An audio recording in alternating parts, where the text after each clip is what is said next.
Assalomu alaykum. Robocon testdagi 0054 masalani yechamiz. Kubik matritsada o'yin.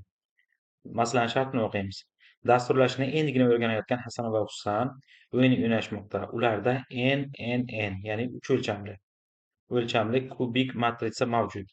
O'yinni yoshi katta bo'lgani uchun Hasan boshlab beradi va ular navbatma-navbat o'yinda o'z yurishlarini qilishadi.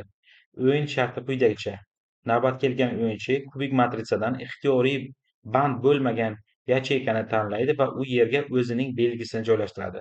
Shundan so'ng tanlangan yacheyka va unga qo'shni bo'lgan yacheykalar band hisoblanadi. E'tibor bering, demak bitta yacheyka tanlansa, uni atrofidagi yacheykalar ham band hisoblanadi. Ya'ni keyingi o'yinchi o'sha yacheykalarni tanlash imkoniga ega bo'lmaydi. Demak, navbat kelgan o'yinchi o'z yurishini amalga oshira olmasa, o'yinda yutqizadi. Xo'sh, kirish faylda n beriladi, ana bu n oralig'i. Chiqish faylda Hasan yoki Husan yutishini chiqarishimiz kerak.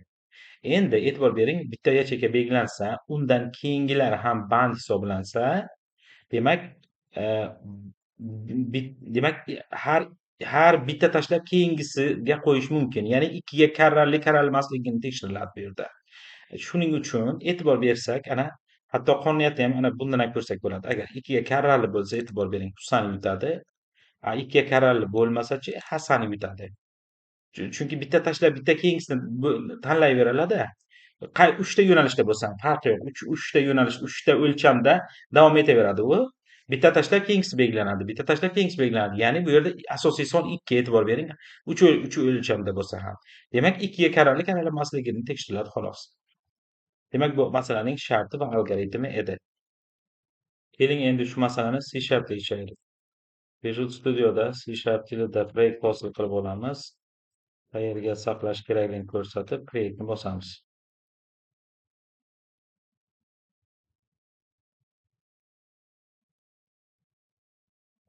Xo'sh, ortiqcha bibliotekalarni o'chirib tashlaymiz, kerak emas bizga. Endi long tipida n o'qib olamiz. Long parse console readline. Nimaga long tipida?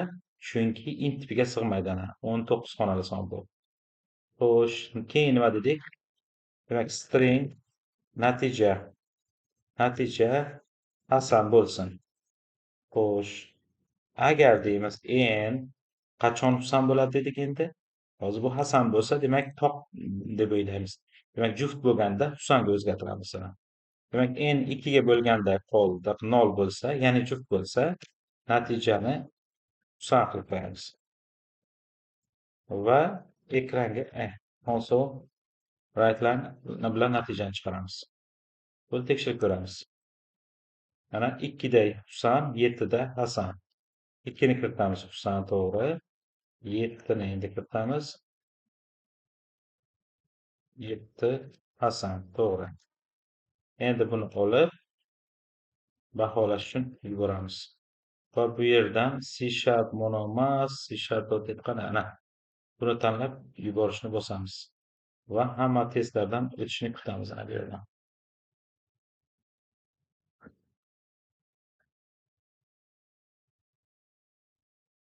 Ana accept bo'ldi. Bu degani to'g'ri degani. Demak, bu masalaning C# yechimi edi. Quyidagi Telegram, YouTube va Instagram kanallariga obuna bo'lamiz. Ilmni tarqalishiga hissa qo'shish uchun like bosamiz va keyingi videolarni o'tkazib yubormaslik uchun qo'ng'iroqchani bosib qo'yamiz.